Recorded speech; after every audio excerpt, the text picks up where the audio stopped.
అందరికీ నమస్కారం. నా పేరు తవ్వారాజా. నేను వైస్ హాస్టల్ ప్రస్తుత సెక్రటరీని, మాజీ వైఎంఈ అధ్యక్షునిగా చేసి ఉన్నాను.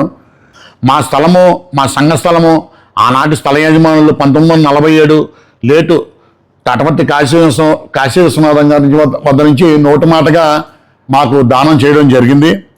ఆనాటి మా సంఘ పెద్దలు, కుల పెద్దలు అయినటువంటి తటవర్తి కాశీ విశ్వనాథం గారిని రాజమండ్రి వాస్తవ్యులు జమీందారు గారు వారిని పలుమార్లు కోరగా ఎంతో సదుద్దేశంతో, సంఘం పట్ల ఉన్న గౌరవంతో ముందు ఉపయోగకరమైన కార్యక్రమాలు చేయవలెనని 11/8/1971 నాటికి మా సంఘ ప్రెసిడెంట్ గారు అది రిజిస్టర్ చేసుకున్నాము.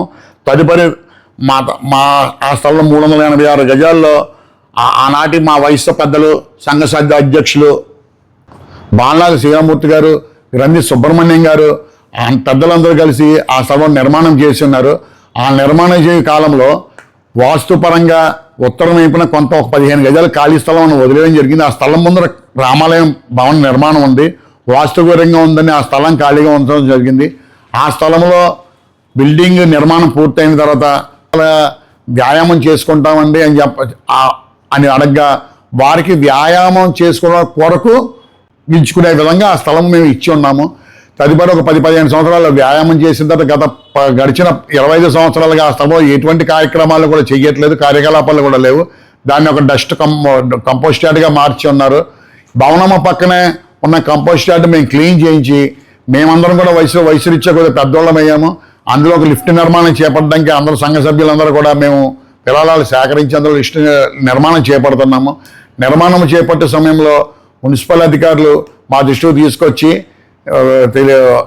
అభ్యంతరం చెప్పగా, మేము వెంటనే నగర ఎమ్మెల్యే గారు శ్రీ ఆదిరెడ్డి వాసు గారిని సంప్రదించి వారి ద్వారా సంఘ గౌరవాధ్యక్షులు శ్రీ శ్రీకాకుళపు శివరామ సుబ్రహ్మణ్యం గారి దృష్టికి తీసుకెళ్లారు. శివరామ సుబ్రహ్మణ్యం గారు, ఆవాసు గారు కూడా సంబంధిత అధికారులు సంప్రదించి మాట్లాడి ఆ నిర్మాణానికి ఏ విధమైన ఇబ్బందులు లేకుండా నిర్మాణం పూర్తి చేయడానికి హామీ ఇచ్చి ఉన్నారు.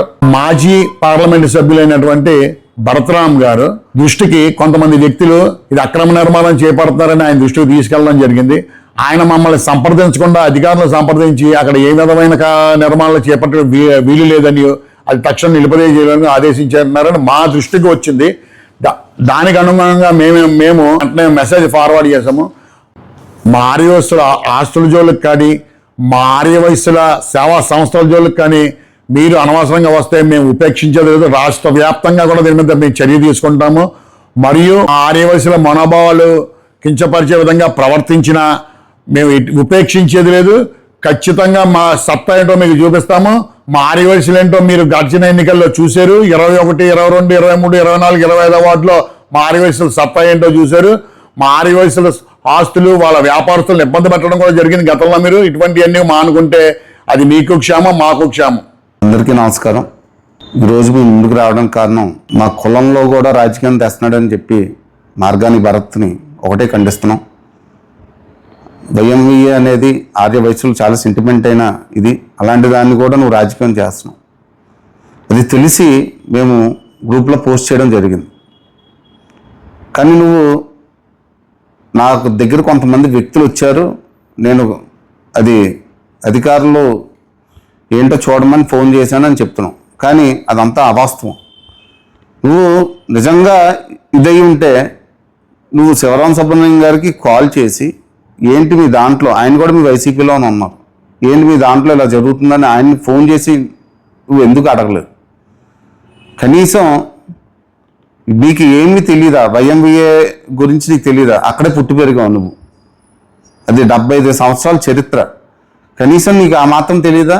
ఈరోజు ఒకటే చెప్తున్నాను, నువ్వు కుల రాజకీయాలు మానుకో. మా కులంలో మేము చూసుకోగలం. ఆర్య వయస్సులు జోలికి వస్తే మాత్రం సహించేది లేదు.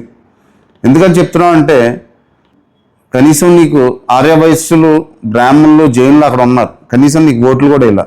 అలాగే 2024లో కూడా నీకు వేయలేదు. ఎందుకంటే నువ్వు ఎంత ప్రబుద్ధుడివో మాకు తెలుసు. ఇవాళ ఆర్య వయస్సులు అంటే చాలా గౌరవం అని చెప్పావు.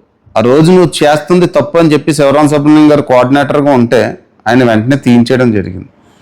అలాగే ఇంకో విషయం ఏంటంటే, నువ్వు చంద్రబాబు నాయుడు గారిని ఎమ్మెల్సీ అడిగావు.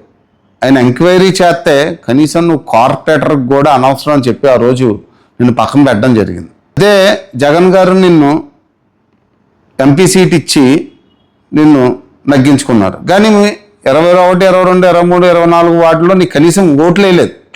అప్పుడు కూడా నువ్వు ఎంపీగా ఉన్నప్పుడు వేయలేదు, ఎమ్మెల్యేగా పోటీ చేసినప్పుడు కూడా వేయలేదు. చిన్న విషయం ఏంటంటే, సరే నీకు జగన్మోహన్ రెడ్డి గారు రక్తం పోసుకుంటే జగన్మోహన్ రెడ్డి గారు వస్తారని చెప్పు.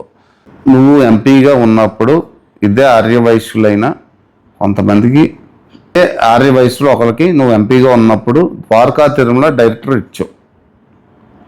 మళ్ళీ వీళ్ళనే నువ్వు ఒకరోజు ఒక ఎంపీ గారి కారు ఎక్కి నువ్వే డ్రైవ్ చేసుకుంటూ వీళ్ళని బీజేపీలో జాయిన్ చేసుకోండి అని నువ్వు చెప్పలేదా? చెప్తున్నాను, ఆర్యవైశ్యులు జోలికి వస్తే ఎంత దూరమైనా వెళ్తాం, ఎక్కడికైనా వెళ్తాం, సహించేది లేదని మీకు ఇదే మాట చెప్తున్నాను. అందరికీ నమస్కారం. ఈరోజు మీ ముందుకు రావడం కారణం, మా కులంలో కూడా రాజకీయం తెస్తున్నాడని చెప్పి మార్గాని భరత్ని ఒకటే ఖండిస్తున్నాం. వైఎంవిఏ అనేది ఆర్యవైశ్యులు చాలా సెంటిమెంట్ అయిన ఇది, అలాంటి దాన్ని కూడా నువ్వు రాజకీయం చేస్తున్నావు. అది తెలిసి మేము గ్రూప్లో పోస్ట్ చేయడం జరిగింది.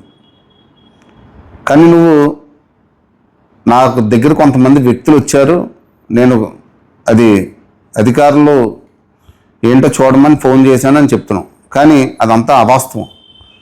నువ్వు నిజంగా ఇదై ఉంటే నువ్వు శివరాం సుబ్రహ్మణ్యం గారికి కాల్ చేసి, ఏంటి మీ దాంట్లో, ఆయన కూడా మీ వైసీపీలోనే ఉన్నారు, ఏంటి మీ దాంట్లో ఇలా జరుగుతుందని ఆయన్ని ఫోన్ చేసి నువ్వు ఎందుకు అడగలేదు?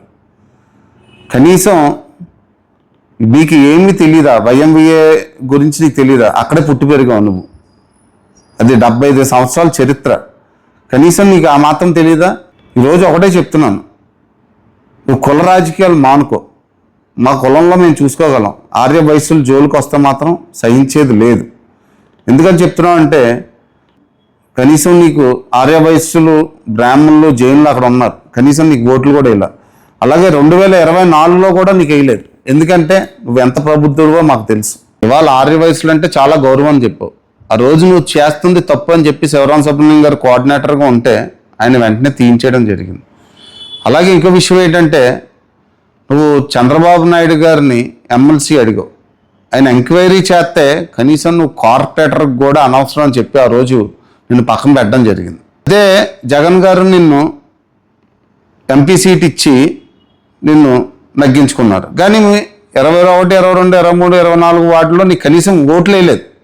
అప్పుడు కూడా నువ్వు ఎంపీగా ఉన్నప్పుడు వేయలేదు, ఎమ్మెల్యేగా పోటీ చేసినప్పుడు కూడా వేయలేదు. చిన్న విషయం ఏంటంటే, సరే నీకు జగన్మోహన్ రెడ్డి గారు రక్తం పోసుకుంటే జగన్మోహన్ రెడ్డి గారు వస్తారని చెప్పు. నువ్వు ఎంపీగా ఉన్నప్పుడు ఇదే ఆర్యవైశ్యులైన కొంతమందికి, ఆర్యవైశ్యులు ఒకరికి నువ్వు ఎంపీగా ఉన్నప్పుడు ద్వారకా తిరుమల డైరెక్టర్ ఇచ్చావు.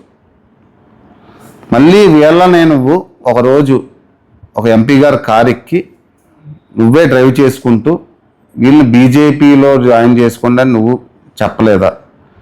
చెప్తున్నాను, ఆర్యవైశ్యులు జోలికి వస్తే ఎంత దూరమైనా వెళ్తాం, ఎక్కడికైనా వెళ్తాం, సహించేది లేదని మీకు ఇదే మాట చెప్తున్నాను.